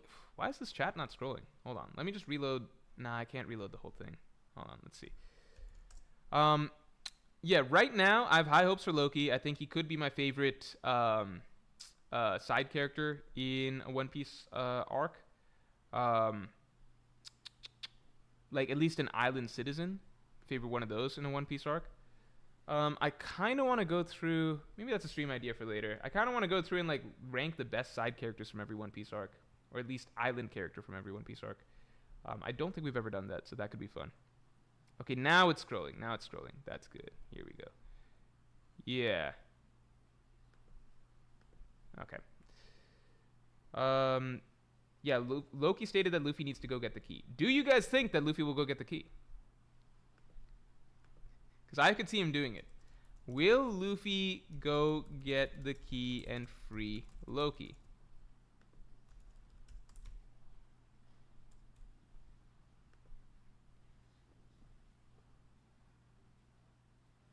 Heisenberg says, Loki is so cool, I'm scared it'll get ruined. I don't think Loki's supposed to be just like a general absolute badass or something like that. I think he's supposed to be a more like badass, but like also grounded character, like that has gags and stuff to some degree. I don't know. Yeah, Luffy's gonna be the one to free Loki. That would be really fucking funny. That'd be really funny. Because that's a classic Luffy moment, right? It's a classic Luffy act to basically, like, on the one hand, you have a bunch of characters talking about how, like, all right, here's this really bad thing that could happen. And we need nobody to do this thing. Otherwise, shit could go really south. So do not do this thing. And then Luffy is completely absent from the explanation, right? Not even there. And then Luffy's off on his own doing that bad forbidden thing that everybody's stressed nobody's supposed to do. That is a classic Luffy setup. That's a classic Luffy setup. I like that idea. I like that idea a lot. I also wonder if they'll fucking find Kid somewhere up there. I don't know. I still think Kid's supposed to be important in this arc. Usopp and Loki have younger sibling vibes. VC says, I feel like it's too much of a Chekhov's gun for him to not be freed by Luffy. I mean, it could be some other character that ends up bringing the key to Loki or something like that. We don't know. This could just be establishing that a key exists and that somebody needs to bring it to Luffy. Luffy. Mixing their names together now. It could just be establishing that. But, yeah, I think we'll have to wait and see. Like, I do like the idea of Luffy being the one to do it, just because it's classic Luffy. Like, shows up at Elbaf, day one, frees the giant that all other giants fear and view as basically the calamity of their time. Declan Murphy says Luffy gets mad enough at Loki to free him in order to fight him. That would be funny. That's also in character, although at the same time, the sense I got was that Luffy, like, for certain topics, like Shanks, it seems like Luffy was willing to get... That triggers Luffy enough that he wouldn't even free Loki. He would just beat the shit out of him while in chains. I don't know.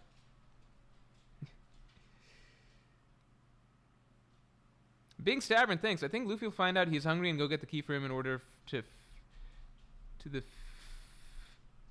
get him to the feast for him, and when no one will know about it until Loki walks in with Luffy. I don't know. I just don't know if it's going to be... I think Loki's going to leverage the Shanks information to get Luffy to get him the key.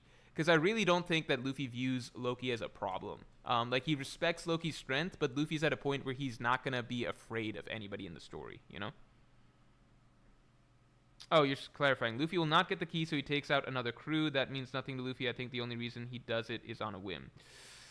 I don't know. I think it's going to be for the Shanks information. JWP, thank you for the 10. I like how the first real dynamic we get in Elbaf is Loki and Luffy, and it's dialogue that matters. Top 3 island-specific characters, guess... off top of head, can't have been in other arcs, no Momo, etc. Okay. If I were to do a top 3 characters, top 3 island-specific characters right now, here we go. Top 3 island-specific characters to me, here. Let me do this. If I were to say, quick ranking, hold on. Let's do new. Make sure this works. This is all good, right? Yeah. It's all good. Yeah, okay. So top 3 islands. I think my favorite islands here. Morj's favorite island specific characters. My favorite island specific characters have been from the start. We're not going to count Vivi. I mean, we could count Vivi. I don't know if Vivi counts. Yeah, let's see. What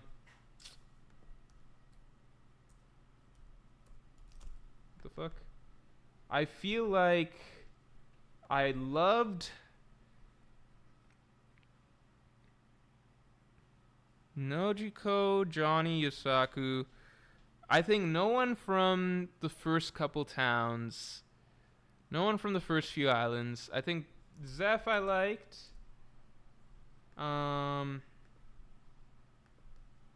Zeph I liked. I like Jen a lot, actually. Nojiko. Okay. Johnny is... Okay. I like Zeph. I really like Jen for some reason. Johnny and Yosaku are top tier for me. For me, they're top tier. I love Johnny and Yosaku.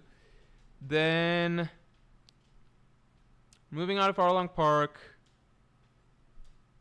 there was that random sword shop owner.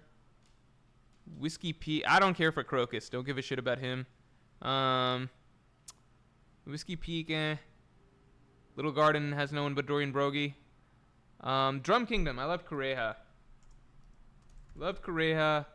I like Dalton a lot. I'm gonna put Johnny Nyosaku above Kureha, although I really like Kureha. There's something about Johnny and Nyosaku. Together combined, they're special. Are we counting? No flashback characters. Okay? Because otherwise I'd have to get into Hero Look and all that shit. Johnny Nyosaku, Jaya. I mean, Cricket's cool. I like Cricket. Cricket's pretty cool. Alabasta, I like Pell. I do like Pell. I like King Cobra a lot. I'm not going to count Vivi. No flashback characters. No Vivi. I like King Cobra quite a bit. I got Cobra up here. King Cobra. That's Alabasta. That covers Alabasta, right? I never really cared for Koza that much, but I'll throw him in terms of importance. Skypiea, I don't think I liked most of the... oh, no, Wiper. What am I talking about? Wiper is my favorite island side character ever. One of my favorite One Piece characters ever. Gonfall's fine. I'm not going to put him on the list. Water 7, Enies Lobby had a lot of fun side characters. Like, I like the Galila Shipwrights. I like Polly quite a bit.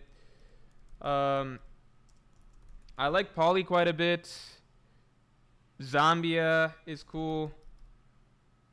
The fucking frog. Chimney. What's Kokoro and Chimney? I love them. And Rabbit. These are top tiers.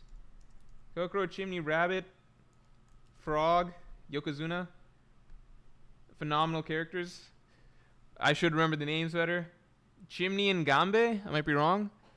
I think what I liked about the Enies Lobby characters is that none of them ever overstayed their welcome. Like, they were there, and there were a good number of them. They were all endearing in their own way. But none of them overstayed their welcome, and they all played a specific role. Like, it's like, what's this fucking Granny for? It's like, oh, it's like she's gonna fucking get us across the... Like, someone needs to be able to steer the Rocket Man and shit like that, right? But then after that stuff is done, and she saves them as a mermaid or whatever. But, you know, like, the Galila Shipwrights, the Frankie family, they came all the way with them to the Enies Lobby raid. But then there was a point where it was like, okay, now we're done with these guys. We're gonna ship them off. So the Straw Hats, like, they'll be separate from the action so that we can focus on what actually matters, which is the Straw Hat fights and everything, right?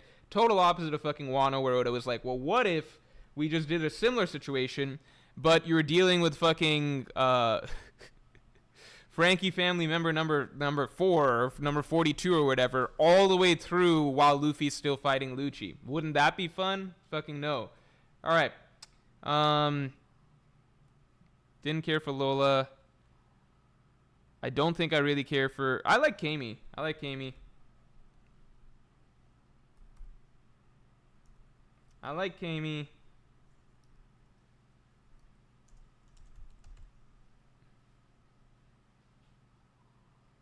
Don't really know if I care for anybody else from Fishman Island. Don't like Shirahoshi. Even from Dressrosa, like, I liked Kiros' story. I never really liked Kiros that much. I don't know why. I'm not gonna... Okay. And then Zoe, I actually loved the Minx initially. I guess I like Carrot, Pedro. Pedro should be up there somewhere. Pedro. I did like Carrot. I think Carrot had a good story.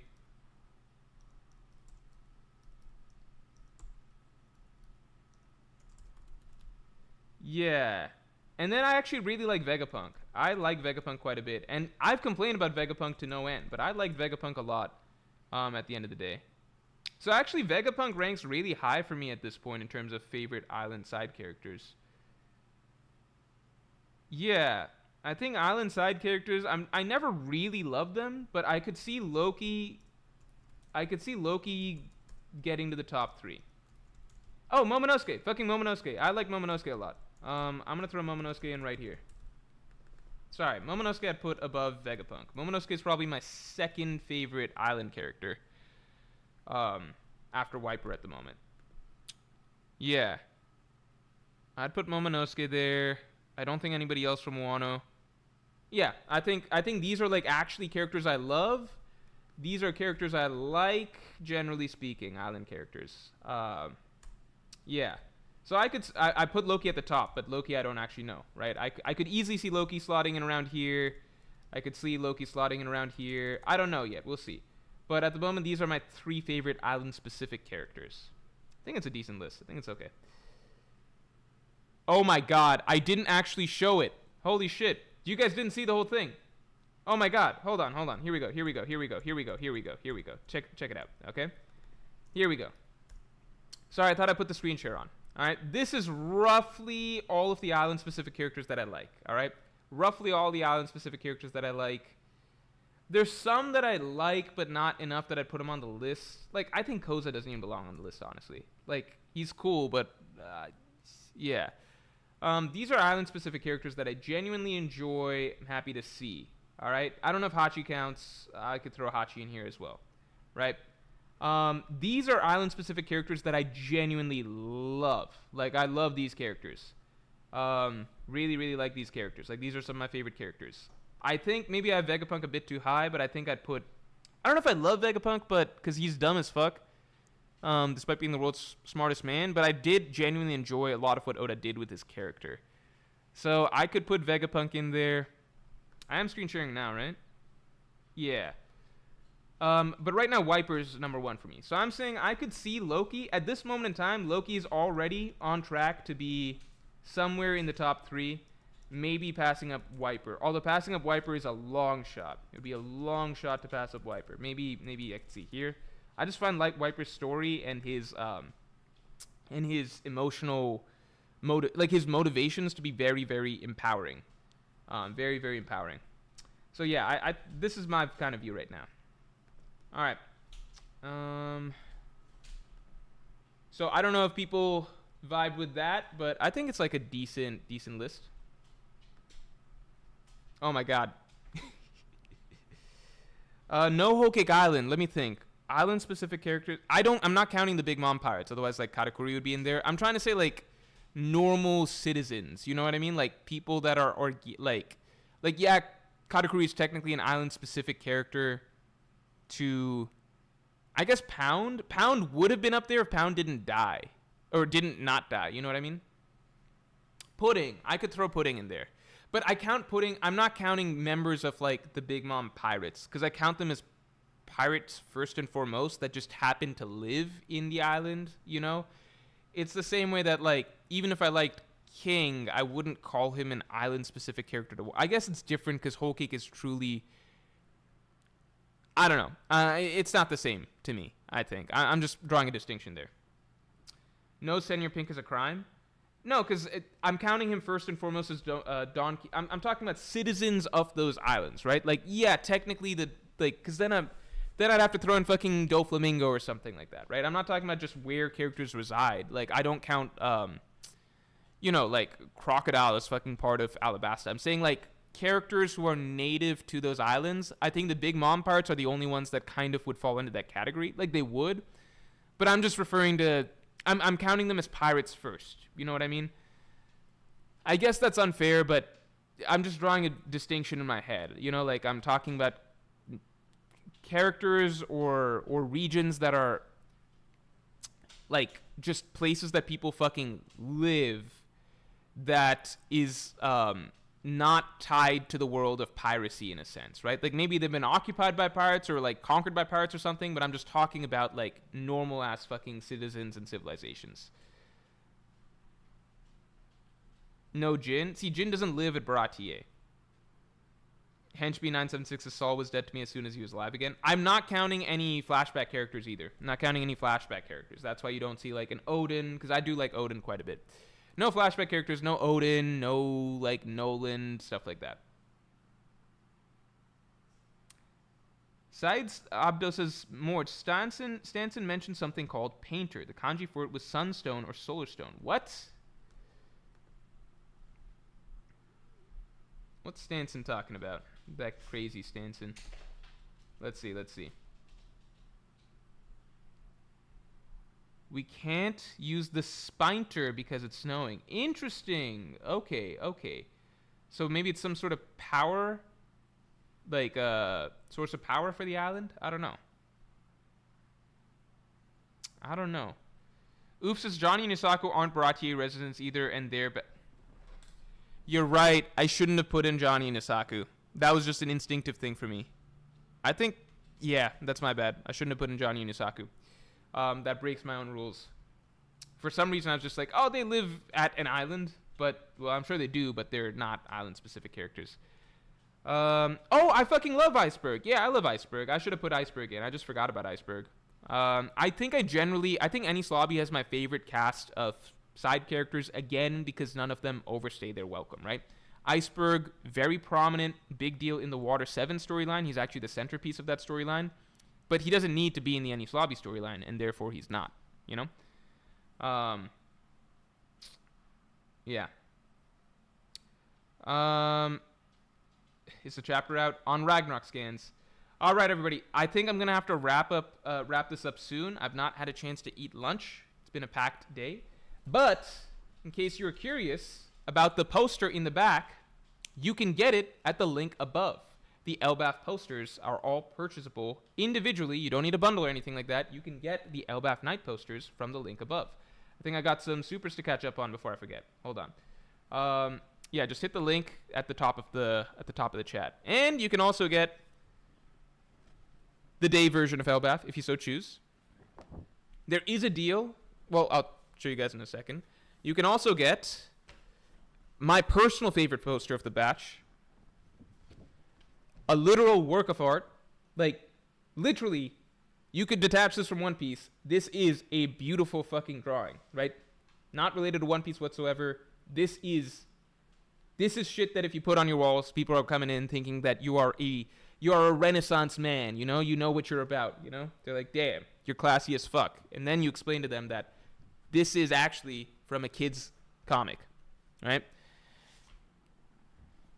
And then Zoe with some beautiful color shading. And Zoe also, I think, is just a really, really classy sort of, nobody knows it's from a kid's comic. It's just an interesting drawing of an elephant with a civilization on its back. All of this is gettable for you at the link above. And if you get, basically the deal, if you get the full bundle of all three, you also get the Chandra exclusive poster thrown in, and then you get a huge discount where it's 50% off 4 posters. So consider that, but check it out at the link above. Let me catch the supers. JWP, thanks for the 5. Also, definitely going through all important island-specific characters island by island, and tier ranking is a great stream idea. I might do that, and then just focus on, like, island citizens, actually. And we can do it for, like, chat can kind of decide it rather than just me. 8 Gates Productions, thanks for the 5. OMG, I stopped reading One Piece after the raid didn't fail, and now I'm back, and so much has changed. A lot has changed. Stopped reading after the raid didn't fail. I understand the sentiment. How have you been, Morj? I binged like 20 of your videos yesterday. Oh, I hope you enjoyed them. Yeah, a lot has changed. I am on the train of I really enjoyed most of Egghead. I was on board with some criticisms. I didn't care for the climax that much, and I also felt like there were sections of the arc that did drag, but I loved all of the character stuff that was done in Egghead. I thought that was peak One Piece character writing throughout Egghead, especially with Kuma's flashback and just cutting to all the stuff in the outside world. I've been good, so I'm very optimistic about Elbaf right now, and right now it has a great start to me. More Straw Hat-centric. The characters that we're getting, like the main side character of the arc, it seems like, Loki, is a very, very fucking interesting character. Really interesting character. A very unique dynamic with Luffy so far. I don't think we've ever seen this before. So I'm happy with where One Piece is at right now, and I'm happy with just the way everything's gone post-Wano. I think I was worried post-Wano, but a lot has changed writing-wise. JWP, thanks for the 5. If you ever do a stream for it, island by island specific, I mean characters who only appear in their arc. Katakuri and King work, Doflamingo and Momo don't, etc. I just wouldn't put in King I think I would try and separate from the pirate world characters. I think I would try and focus more on just like natural organic civilizations that exist in One Piece.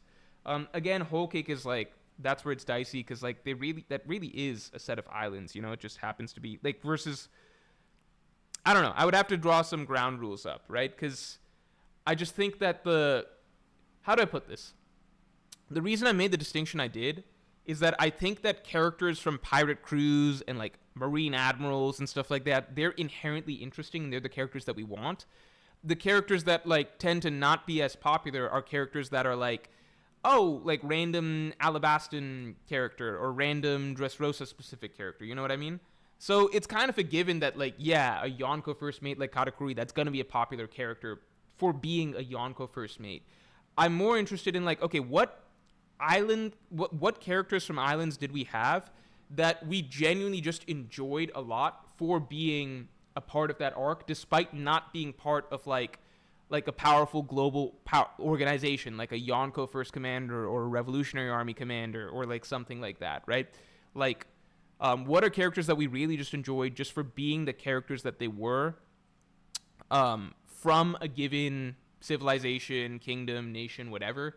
And even if they weren't, you know, a powerful marine, powerful Yonko crew member, powerful pirate, or something exciting like that, just, you know, it's cool that this guy, Kiros, is this Colosseum fighter or something like that in Dressrosa. Like, it's just specific to the lore of the island. Who really stood out like that, right?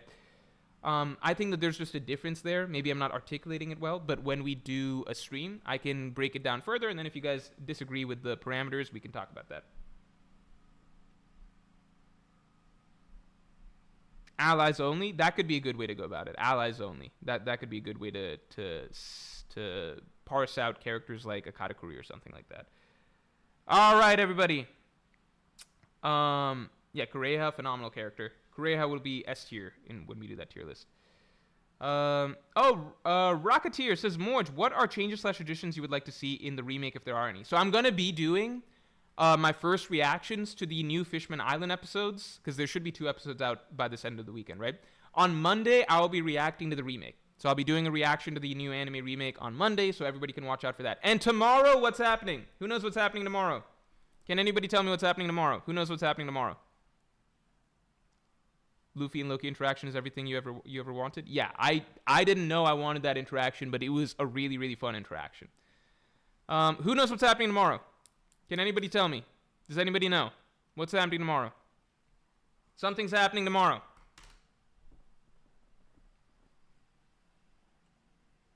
The Reverie. Exactly. The Reverie is happening tomorrow, which means that we will be doing a pre-Reverie stream.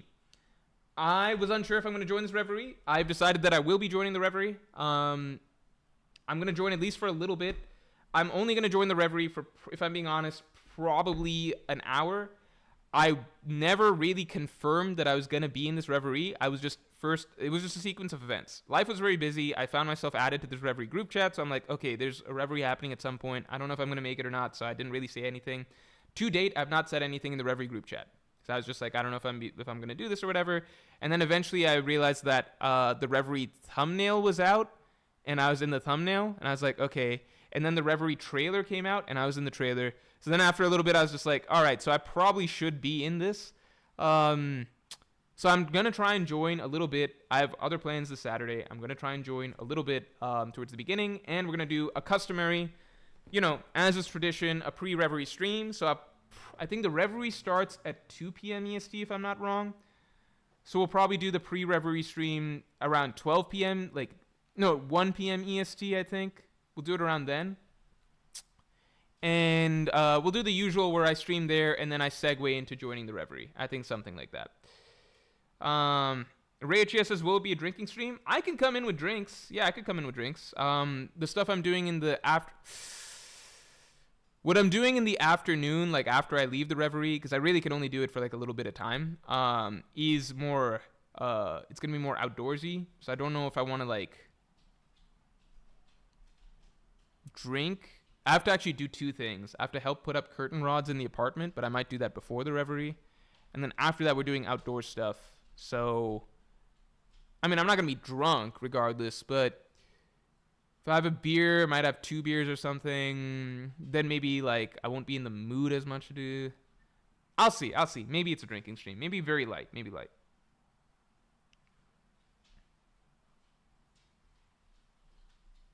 K Maya says, who's hosting this one? The Volume 1 podcast. Volume 1 podcast. Henchby976 says they bullied Morj into joining. Nobody has said anything to me in the chat, and I have not said anything in the chat. I'm just part of the chat. So I never mentioned if I'm going, staying, or whatever. I just started to notice that the promotional stuff had started rolling, and I was like, well, I'm part of all the promotional stuff. Okay, so I think it's being assumed that I'm joining, so I don't know. We'll see.